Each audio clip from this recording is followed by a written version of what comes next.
মৰিগাঁও বন বিভাগৰ অভিযানত অবৈধভাৱে মাটি কঢ়িওৱা জব্দ দুখন বালি ভৰ্তি বাহন মৈৰাবাৰী অঞ্চলত বিগত কিছুদিন ধৰি বৃদ্ধি পাইছে অবৈধ বালি কঢ়িওৱা বাহনৰ চলাচল।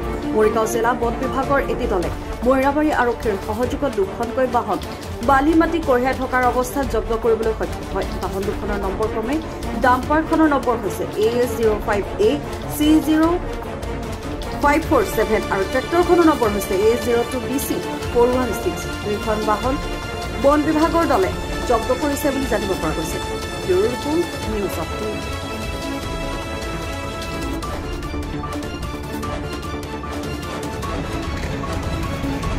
घर को तुम्हार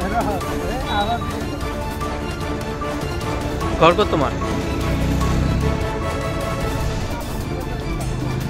गाड़ी तुम आसिला नेকি गाड़ी ड्राइवर जन कत गाड़ी तुम मैंने ड्राइवर लगत आसिला गाड़ी कौन है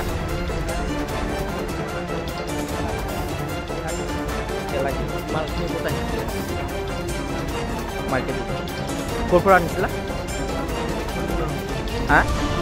চণ্ডীগড়ৰ পৰা আহিছিল। মাৰ্কেটিং যাব। কাৰ মাল আছিলে গম পোৱা নেকি?